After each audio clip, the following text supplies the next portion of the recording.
I actually wanted to start my Bible study today a little differently, but um, I ended up doing two little studies earlier, and then I've got a headache. I took an Advil. I'm gonna go to my gym, but this is how I actually wanted to start. It was a continuation of like three Bible studies ago.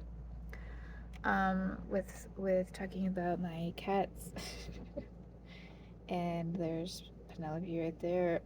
She's a really good mama cat. Um, when she's not being disobedient, which happens sometimes, doesn't it, Mama? Mm-hmm. Anyway, yeah, she's a loving kitty.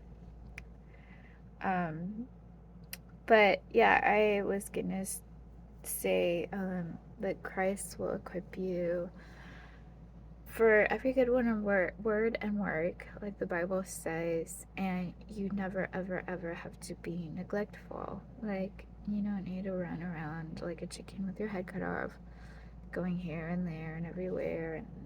And, that the line in Alice in Wonderland with the white rabbit, I'm late, I'm late, I'm late. No time to say hello, goodbye, I'm late, I'm late, I'm late. Like, you don't need to be like that, because then you don't really have any kind of stability, any kind of fulfillment.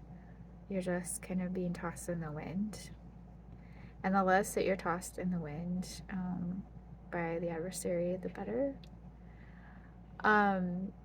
Because he goes about as a roaring lion, seeking whom he may devour. And so you don't want to be convinced by anything, a schedule, whatever it is, to be neglectful of anything. Don't be neglectful of your cat. Don't be neglectful of people. Don't neglect the gifts and callings of the Lord. The gifts and callings of the Lord are without repentance. Don't be spiritually sick. Try to figure out what is healthy in the moment, and what do you need to focus on? Is it your pet? Is it your exercise routine? Is it a headache you need to solve? Tend to the things that are important and that need to be solved, and don't worry, because God will take care of whatever it is in leading your steps. I was saying to a friend earlier today that Proverbs 3:6 says, "In all thy ways acknowledge him, and he shall direct thy paths." So if he's directing your path, then he's not going to have you being neglectful of your cats.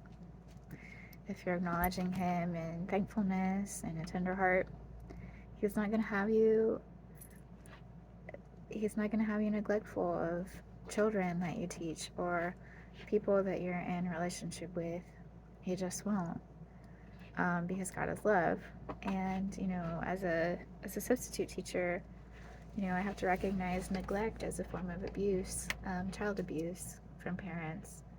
That's something when I'm filling out things online, I have to take tests, and yeah, this qualifies as neglect, and this is this type of abuse, and this is this type of abuse. Well, you're not going to be that child abuser or animal abuser or people abuser if you do wait on the Lord and you do spend time, really feeling out, well, I appreciate this cat. I appreciate this person. I appreciate the Lord.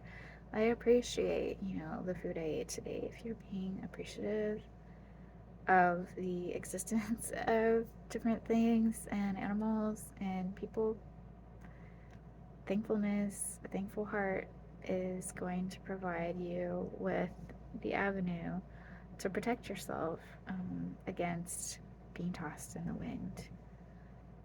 Don't do what's not good for you. Do what's good for you and what's good for your pet.